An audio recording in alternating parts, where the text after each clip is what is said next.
최근 미국 에즈베리 대학교에서 일어난 붕 소식에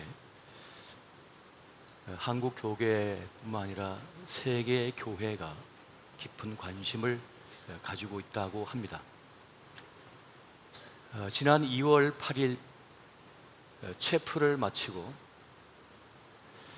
하나님의 사랑을 깨닫지 못한 이들은 잠시나마 기도하라는 주문하고 그 체프를 마쳤는데, 이 30여 명의 학생들이 거기서 기도를 이어가고 있었습니다.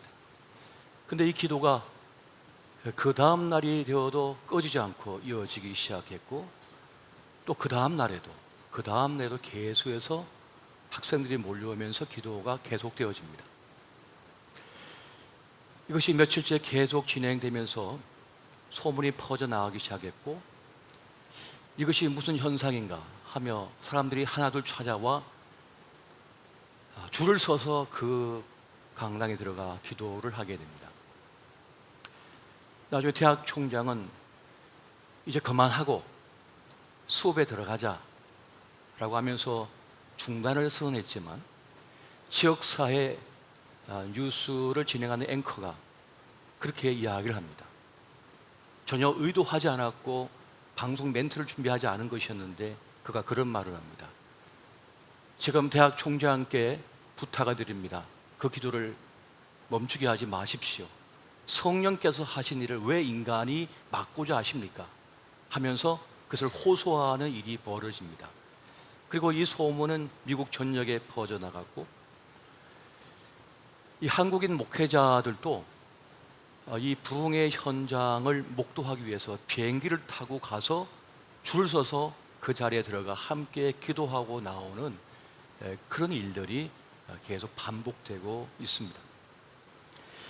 이 상황에 대하여 당시 학생 회장이었던 퍼페이트라고 하는 그 학생이 그런 말을 합니다. 명확하게 기억하기는, 우리가 기도하는 중에 이제 우리의 죄를 주님 앞에 자백해야겠다, 회개 기도해야겠다고 하는 순간부터 갑자기 알 수 없는 은혜가 그 자리에 함께하게 되었다고 하는 그런 증언을 하고 있는 것을 보게 됩니다. 중요한 것은 우리가 이 사건을 바라보면서 이 부흥은 누군가 의도한 것이 전혀 아니라고 하는 사실입니다. 주체자가 따로 지금도 없으며, 그리고 이 학생들을 주축으로 하여 일어난 사건이라는 것입니다. 15,000여 명이 넘는 학생들이 찾아와서 기도하는 이 사건, 미국 역사상 가장 비종교적이라고 일컬어진 MZ세대의 학생들이, 청년들이 그곳에 와서 기도한다고 하는 이 사건은 매우 놀랄 만한, 세계 교회사에 기록될 만한 사건이 아닌가, 그렇게 생각이 되어집니다. 우리가 성경에 있는 그 부흥의 역사, 그리고 이 세계 교회사적으로 일어났던 모든 부흥의 사건들을 살펴보게 되면 그 부흥의 중심은 사람이 아니었습니다. 사람이 의도한 것이 아니라 모든 것은 하나님께서 의도하시고 하나님 중심으로 이루어졌던 그러한 의외의 사건들이 부흥의 역사를 가져왔다는 것입니다. 하나님의 의지, 하나님의 열심이 이루어낸 사건이라는 것입니다. 이사야 37장 32절 말씀 보면 이렇게 말씀합니다. 이는 남은 자가 예루살렘에서 나오며 피하는 자가 시온산에서 나올 것임이라. 만군의 여호와의 열심이 이를 이루시리이다. 여호와의 열심이 이루는 사건이라는 것이 바로 성경의 가르침이 된다는 것입니다. 리바이벌이라고 하는 이 부흥이라고 하는 이 말의 사전적 의미는 뭡니까? 쇠퇴하였던 것이 다시 회복되는 것, 다시 살아나는 것, 그것을 바로 부흥이라 말을 합니다. 회복이요 소생이다, 그것을 바로 부흥이라 말하는 것입니다. 라틴어인 레비 비스코라고 하는 이 말은 생명을 되찾다, 부활하다라고 하는 뜻을 또한 가지고 있는 것을 보게 됩니다. 구약의 시브리어 그 단어인 이 하야, 이 부흥을 뜻하는 하야라고 하는 말의 뜻도 생명을 되찾다 살아나다라고 하는 뜻을 가지고 있다는 것입니다. 그러니까 부흥은 생명을 되찾는 것, 다시 살아나는 것을 말한다는 것입니다. 그렇게 볼 때 오늘 우리가 읽은 본문의 말씀, 이 구원의 사건은 결국 부흥의 사건이라는 것입니다. 영적 부흥의 사건이 가장 악랄한 도시, 참혹한 도시, 이 아수르의 수인 니느웨에서 일어나게 되었습니다. 니느웨에 일어난 부흥의 스토리가 바로 오늘 본문의 말씀이 되어지겠습니다. 죄의 악으로 인하여 하나님께서는 니느웨를 심판하고자 하시지만 그 니느웨에 극적으로 개입하셔서 그들을 살려내시고자 하는 뜻을 가지십니다. 그렇게 일어난 사건이 바로 이 니느웨의 부흥의 사건이 되겠습니다. 오늘 선교학자는 오늘 본문에 등장하고 있는 이 니느웨에서 일어난 부흥은 지금까지도 없었고 앞으로도 없을 것이다 라고까지 단언할 정도로 특별한 사건이 됩니다. 이것은 강권적인 하나님의 역사라고 말할 수밖에 없는 사건이라는 것입니다. 이것은 일부 계층이나 어떤 지역이 아니라 전 국가적이고 민족적으로 일어난 부흥의 사건이기 때문에 그렇습니다. 이것은 단번에 일어난 사건이라는 것입니다. 그곳엔 믿는 자가 없는 도시였어요. 그건 어떤 복음이 전해진 적도 없는 도시였습니다. 하나님을 믿는 유대 민족을 가장 악랄하게 괴롭혔던 아수르의 도시가, 수도가 바로 니느웨란 말입니다. 그래서 요나는 그곳에 가서 40일 후에 멸망한다는 그 말을 전하라고 했을 때 요나는 싫었어요. 우리 민족을 그렇게 괴롭혔던 그 나라에 가서 무슨 복음을 전한단 말인가. 그의 구원을 싫어했기 때문에 배를 엉뚱하게 타고 다른 곳으로 가버립니다. 요즘 말로 하면 다른 비행기 타고 그냥 다른 곳으로 가버리는 거예요. 그런데 풍랑이 일어 물고기 뱃속에 들어가게 되고 나중에는 니느웨 성 그 곁에 있는 해변가에 토해내게 돼서 그곳에 떨고 놓습니다. 하나님께서. 그러니까 하나님의 뜻은 변개치 아니하시고 그 일을 반드시 이룬다는 것을 여기서 보여주고 있는 것입니다. 그래도 요나는 싫었습니다. 그래서 아주 투박한 말로 그 큰 도시를 그냥 하루길만 지나가면서 뭐로 가냐면 40일 지나면 이곳이 멸망한다, 이 말만 하고 그냥 지나가 버리는 거예요. 얼마나 이 무심한 말이고 이 투박한 전도자의 말입니까? 그럼에도 불구하고 그곳에 놀라운 역사, 부흥의 역사가 일어났다는 것을 지금 말씀해 주고 있습니다. 우리가 성경을 보게 되면 이 부흥의 사건, 부흥의 큰 역사에는 중요한 조건들이, 어떤 부흥의 요소가 있는 것을 발견하게 됩니다. 그 첫 번째는 무엇인가 하면 한 사람의 순종이라고 하는 것입니다. 한 사람의 순종이 있을 때라야 그 부흥의 큰 역사가 일어나게 된다는 것이에요. 하나님께서는 별로 마음도 없는 한 사람 요나를 통하여 그 일을 이루고자 원하십니다. 민족의 부흥이나 그 지역의 부흥이나 한 가정의 부흥을 위해서는 하나님께서 많은 사람을 동원하시지 않습니다. 한 사람 내지 몇 사람이면 되는 겁니다. 그래서 우리 주님께서도 굳이 12명의 제자를 통하여 그 일을 이루고자 하셨잖아요. 큰 사람, 큰 많은 인원도 별로 필요치 않는 그 모습을 보게 됩니다. 이방인을 위한 그릇이라 말했던 사도 바울도 그 한 사람을 통하여 그 위대한 일들을 이루어 나가셨던 거예요. 그 주님의 부흥의 역사에는 사실 많은 사람이 필요치 않다는 것입니다. 불러 세우신 그 한 사람을 통하여 하나님의 구원 계획을 성취해 나가신다. 이것을 우리는 성경을 통하여 또 역사를 통하여 보게 됩니다. 여러분, 온 세상에 죄악이 간영하여 도무지 구원받을 길이 없을 때 한 사람 노아를 통하여 믿음의 사람들을 남겨놓으시는 것을 보게 됩니다. 가뭄으로 인한 기아에 허덕이며 지구촌이 죽어갈 때에 하나님께서는 요셉이라고 하는 그 한 사람을 통하여 그 기근에서 살려내는 역사, 그래야 하나님의 부흥을 이루시는 것을 보게 됩니다.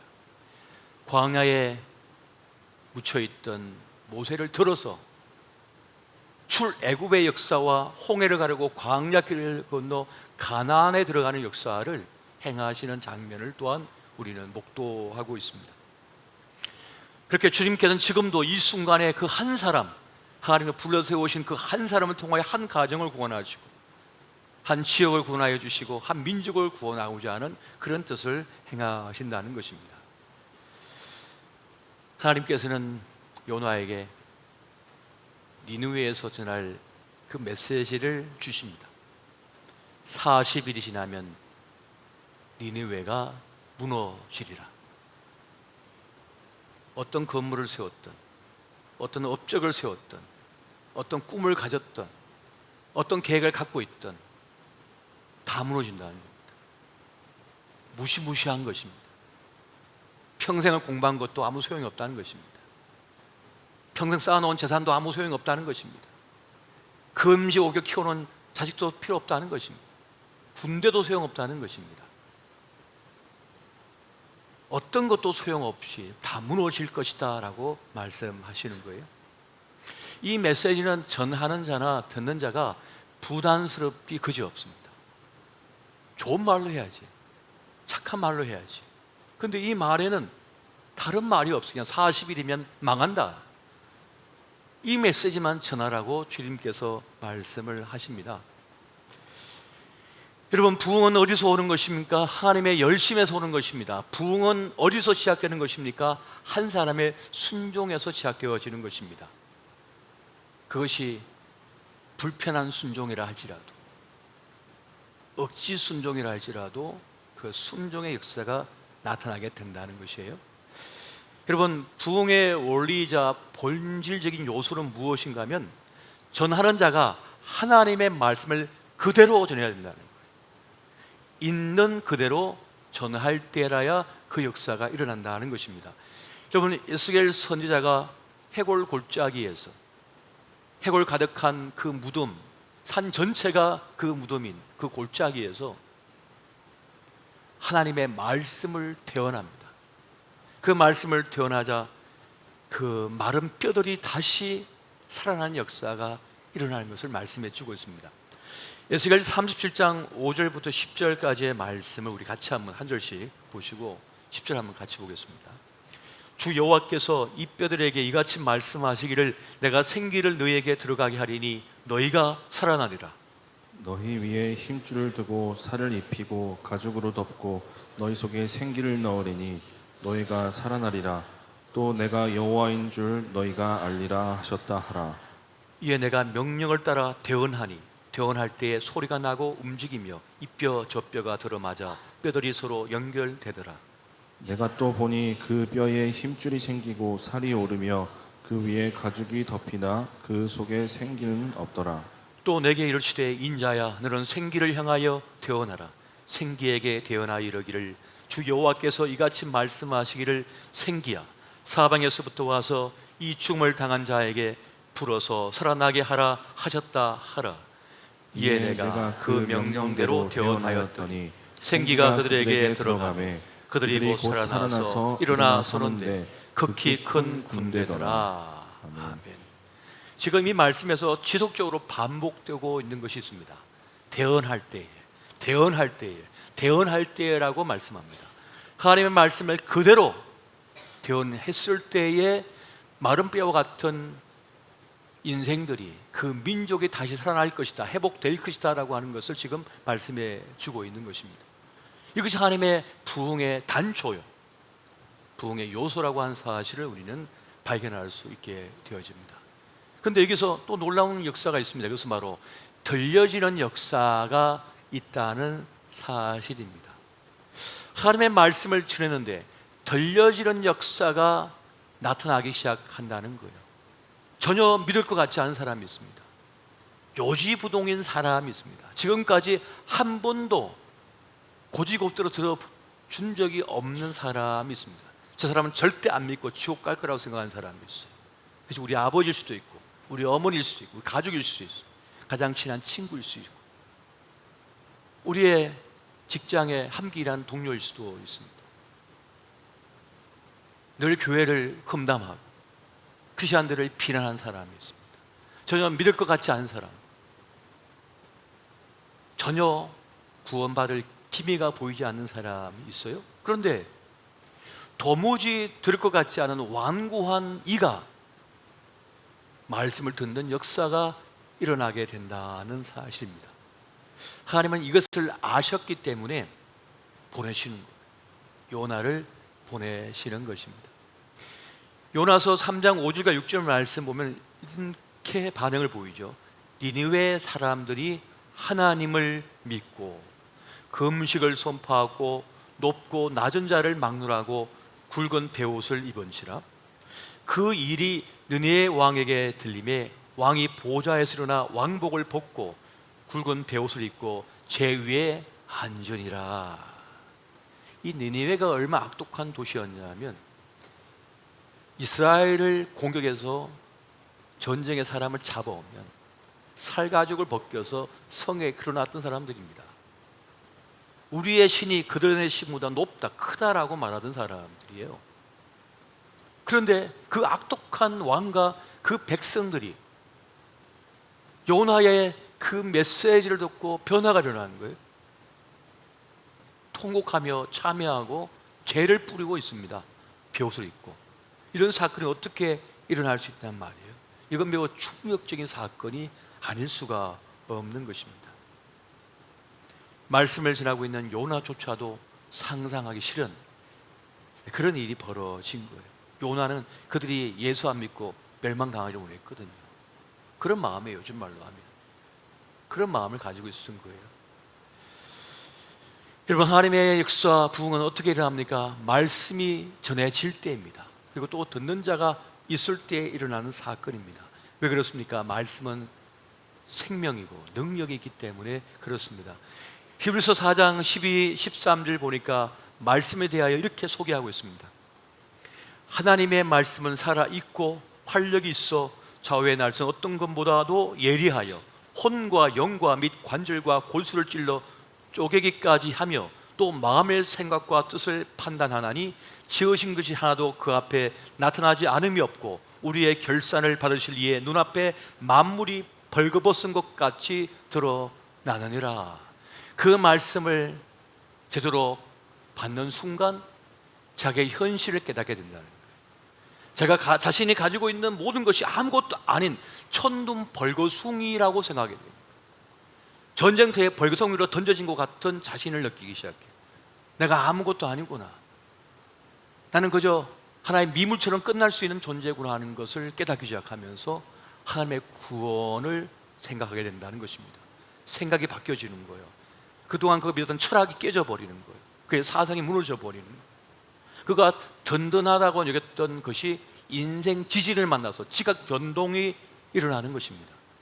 여러분, 지진이 뭡니까? 절대 흔들리지 말아야 될 것이 흔들리는 것이 지진이에요. 터가 그냥 흔들려 버리는 거죠. 그런 경험을 말씀을 통하여 하게 된다는 것입니다. 그렇게 하나님의 부흥은 말씀이 들려질 때 일어나는 사건이라는 것입니다. 그래서 여러분, 오늘 우리도 부흥을 꿈꾸고 기대한다면 이사야 55장 3절 말씀처럼 너는 귀를 기울이고 내게 나와 들으라 그리하면 너희 영혼이 살리라 하는 말씀처럼 말씀을 들어야 할 줄 여러분 믿으시기 바랍니다. 말씀을 읽고 들을 때에 역사가 일어나게 되는 것입니다. 또 한 가지 중요한 부흥의 요소가 있습니다. 그것은 바로 회개의 기도라고 하는 사실입니다. 여러분, 말씀은 우리를 수술함, 말씀을 우리를 깨트립니다. 그리고 우리의 눈을 열어서 죄를 깨닫게 합니다. 말씀이 성령의 역사 가운데 우리에게 임하게 되면 자기 죄를 깨닫게 돼요. 오래전 잊고 있었던 죄가 기억납니다. 그리고 자기의 숨통을 죄고 있는 죄가 뭔지를 깨닫게 합니다. 나같이 깨끗한 사람 이 세상에 있나? 나같이 법 잘 지킨 사람 세상에 있나? 하는데 내 안에 우리 가정에 넘실거리고 있는 죄를 깨닫게 된다는 사실입니다. 내 자녀의 죄를 깨닫게 되는 거예요. 우리 집안의 죄를 깨닫게 되는 거예요. 내 젊은 날에, 내 인생 속에, 지금도 내 속에 있는 죄를 깨닫게 된다는 사실입니다. 죄를 드러내는 거예요. 죄를 깨닫게 하는 거예요. 그래서 말씀을 들을 때는 두 가지 반응을 보이죠. 그 말씀에 앞에 자복하여 엎드린 자가 있는 반면에 대적하는 자가 있는 거예요. 대적하면 끝나는 것이고 엎드리면 사는데, 오늘 이 니느웨 사람들은 그 말씀이 주어졌을 때 자복하며 회개하고 참여하는 모습을 보이고 있습니다. 요나서 3장 8절에서 10절 말씀 보니까 이렇게 말씀하죠. 사람이든지 짐승이든지 다 굵은 베옷을 입을 것이요 힘써 하나님께 부르짖을 것이며 각기 악한 길과 손으로 행한 강포에서 떠날 것이라. 하나님의 뜻을 돌이키시고 그 진노를 그치사 우리가 멸망하지 않게 하시리라. 그렇지 않을 줄을 누가 알겠느냐 한지라. 하나님이 그들이 행한 것 곧 그 악한 길에서 돌이켜 떠난 것을 보시고 하나님의 뜻을 돌이키사 그들에게 메리리라고 말씀하신 재앙을 내리지 아니하시니라. 광야에 외치는 자의 소리, 세례 요한이 회개하라 천국이 가까웠느니라 라고 외쳤을 때 사람들은 그 메시지에 인생 지지를 만난 듯 흔들리면서 그 광야로 나옵니다. 그리고 그 세례요한 앞에 엎드려 자복하고 회개의 세례를 받는 장면을 보게 됩니다. 여러분, 이러한 사건이 왜 일어납니까? 왜 부흥의 사건이 필요한 것입니까? 또 주어지는 겁니까? 오직 한 가지, 하나님께서 우리를 긍휼히 여기시기 때문에, 불쌍히 여기시기 때문에 그러합니다. 에스겔 18장 23절 보니까 주 여호와의 말씀이니라. 내가 어찌 악인이 죽는 것을 조금인들 기뻐하랴. 그가 돌이켜 그 길에서 떠나 사는 것을 어찌 기뻐하지 아니하겠느냐. 죄인이라 할지라도 그 죄로 인하여 멸망당하는 것을 주님께서는 기뻐하지 않으시기 때문에 그들에게 기회를 주셨다는 것을 말씀해 주고 있는 것입니다. 1907년 1월 6일부터 시작된 평양 장대현 교회에 말씀 사경회가 있었습니다. 그곳에 부흥의 큰 역사가 일어났어요. 15,000명이 모여 함께 예배하고 기도하던 이 자리에서 두 번째 주간을 맞이했을 때 큰 부흥의 역사가 일어났습니다. 그 부흥의 단초가 되었던 것은 바로 자기 죄를 공개적으로 회개한 길손주 장로에게 있습니다. 그가 말씀과 기도 가운데 도무지 감당할 수 없는 은혜를 체험하면서 그 죄 때문에 숨이 막혀 죽을 것 같아서 그 앞에 나와서 자기 죄를 자백해 버립니다. 자기 가장 친한 친구의 구축은 가운데 남겨진 그 재산을 그 아내를 속이고 자기가 갈취했다는 거예요. 자기가 죽을 죄인이라고 하면 돈 앞에 자기 양심과 신앙까지 버린 그런 인간 쓰레기라고 하면서 자기를 오픈해 버립니다. 그러자 통곡하는 그 옆에 다른 사람도 나와서 저도 이런 죄를 졌습니다. 저는 살인죄를 졌습니다. 하고 회개하기 시작합니다. 나는 도둑질을 했습니다. 나는 간음을 했습니다. 나는 누구를 미워하고 있습니다. 하면서 계속 나와 사람들이 회개하고 자복하고 회개하고 자복하는 거예요. 이 기도회가 그 다음날 아침 10시까지 이어집니다. 그리고는 거기서 자복했던 사람들은 경찰서 가서 나 죄 졌다고. 그때는 수설풀은 일본 수사가 있을 때 아닙니까? 근데 다 나를 감옥에 가두시오 하면서 나를 깨려달라고. 이런 사건이 일어나자 조선 총독부에서 깜짝 놀래가지고 그 장면을 기록해 놓은 걸 보게 돼요. 이 부흥의 사건, 이 놀라운 회개의 사건, 사람들마다 마루에 뒹굴면서 회개하고 통곡하고 울면서 자기 인생이 거듭나는 것을 경험하고 그 민족의 부흥으로까지 이어지는 것을 보게 됩니다. 1907년 이 부흥의 사건을 무어 선교사가 기록을 하고 그것을 선교 보고한 것이 나중에 공개되었습니다. 그가 그런 말합니다. 파라눌의 선교사조차도 회개를 했대요. 자기들도 이 미개한 나라, 우리가 복음 전에서 무슨 역사가 일어나겠나, 우리가 처자식이 죽어가면서 그렇게까지 복음을 전했지만 이 미개한 나라가 어떻게 되겠냐 하는 그런 교만한 마음, 그런 마음을 갖고 있었는데 파라눈의 선교사들까지도 그 자리에서 회개하고 통곡했다는 거예요. 우리의 죄를 용서해야 된다. 그들을 하천민처럼 보잘것없는 인생 된 것처럼 취급했고 생각했던 것을 회개합니다. 모든 것이 회개, 죄를 회개하는 사건으로 일어나기 시작하는 거예요. 여러분, 선교사학적으로 보면 이 사건은 놀라운 것입니다. 이 정신을 개조시켜버리는 거예요. 마음을 개조시켜버리는 거예요. 비록 삶은 책과 같이 모지만 그들의 생각, 마음, 뜻이 바뀌어져 버리는 사건이 일어난 거예요. 완전히 거듭난 사건이 되어진 것입니다. 이 부흥의 사건이 그렇게 일어나게 된 것이에요. 나중에 함석근 선생은 이것은, 이 부흥의 역사는 하늘로부터 온 것이다라고 그가 말하고 있는 것을 보게 되어집니다. 일제 시야 속에서 마른 뼈와 같이 다 죽어 해골 골짜기로 흩어져 있던 그 민족이 다시 살아나는 역사, 다시 큰 군대로 살아난 역사가 바로 그 부흥의 사건을 통하여 일어나게 되었다는 것입니다. 마틴 로이드 존스 목사가 그런 말을 하죠. 부흥이란 영광 가운데 계시는 하나님의 얼굴을 구하는 것이고 그분께 돌아가는 것이며 그분께 기도하는 것이다 라고 말씀하고 있습니다. 다시 그분께 돌아가 회복되어진 역사가 바로 부흥의 역사라고 하는 사실이죠. 여러분, 중보 기도의 핵심이 무엇인지 아십니까? 중보 기도의 핵심은 회개 기도라고 하는 사실입니다. 중보 기도는 회개 기도인 거예요. 무슨 말씀이냐? 누군가 지은 죄를 위하여 회개하는 사건이 바로 중보 기도인 것입니다. 아브라함이, 모세가, 바울이, 예수님께서 자기 민족의 죄를 짊어지고 나아가 기도한 거예요. 이게 바로 중보 기도라고 하는 것입니다. 하나님께서 이스라엘 백성의 그 반역과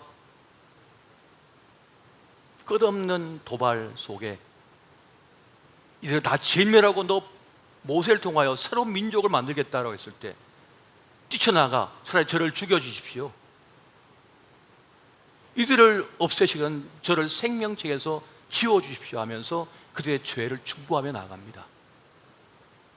누군가를 위하여 대신 회개 기도하는 것이 바로 중보 기도라고 하는 것입니다.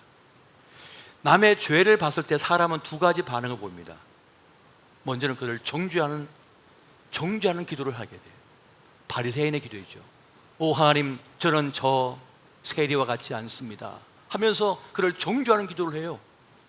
이런 모습을 보이는 기도가 있어요. 또 어떤 이는 있습니까? 어떤 이의 기도했습니까? 예수님과 같이 그들의 죄를 나의 죄로 여기고 민족의 죄를 나의 죄로 여기고 십자가에 오르듯 그렇게 주님 앞에 나아가 기도하는 기도, 중보 기도입니다. 바로 그것이 회개 기도인 것이죠. 자식들이 지은 죄로 멸망할 것 같으니까 그 죄를 대신 짊어지고 주님 앞에 나아가 그 회개 기도하는 것이 뭡니까? 자식들을 위한 중보 기도인 거예요. 그 회개 기도가 부흥을 일으키는 거예요. 다시 하나님께 돌아오게 만들고 하나님의 은혜를 회복하는 사건이 바로 부흥의 사건인데, 바로 그 영적 부흥의 사건은 바로 그 회개 기도를 통하여 일어나는 것입니다. 그렇게 한 사람의 순종으로, 그리고 말씀이 들려질 때, 그리고 회개 기도 가운데 이 부흥의 사건이 일어나게 된다는 것입니다. 그럼 부흥의 결과는 뭡니까? 우리의 영혼 구원뿐만 아니라 하나님의 은혜를 회복하는 것이요, 절인 치유가 일어나게 되는 사건인 것입니다. 말라기 4장 2절 말씀 보니까 내 이름을 경외하는 너희에게는 공의로운 해가 떠올라서 치료하는 광선을 비추리니 너희가 나가서 외양간에서 나온 송아지같이 뛰리라. 치료의 강선이 그에게 비추어져서 그 영혼이 회복되고 육체가 회복되어지고 삶의 터와 가정과 자녀가 회복되는 역사, 이 부흥의 역사를 여러분 사모하시기 바랍니다. 오늘 우리에게 필요한 게 뭡니까? 바로 영적 부흥의 역사인 거예요. 영적으로 부흥을 경험하는 것입니다. 이것이 없으면 아무리 공부를 해도, 아무리 돈을 벌어도, 아무리 운동을 해도 그 영혼은 침체 속에 빠지고 하나님과 멀어진 인생은 니네와 같이 무너지리라 라고 하는 그 자리 앞에 설 수밖에 없다는 것입니다. 그럼 우리는 영적 부흥을 위하여 기도해야 된다는 것이고, 이 하나님의 부르심이 있다면 멈추지 말고 요나 같이 합당하지 않는 모습이라 할지라도 억지로라도 그 말씀에 순종하여 하나님 말씀을 전하고 함께 그 부흥을 위하여 기도할 때 하나님의 놀라우신 역사가 함께할 줄 믿으시기 바랍니다. 여러분 보십시오. 이 메마른 대지에 이곳저곳에 메말라서 불꽃이 튀어가지고 이곳저곳 산불이 나서 그동안 우리가 세워놓았던 재산이 한순간에 타버리지 않습니까? 그런데 이 밤에 별로 오지도 않은 그 비가 조금 촉촉하게 내리니까 다 꺼져버렸어요. 이 메마른 대지에 싹이 올라오기 시작하는 거예요. 그처럼 성령의 단비가, 부흥의 기운이, 그 부흥의 봄바람이 불어오면 우리의 삶에 새로운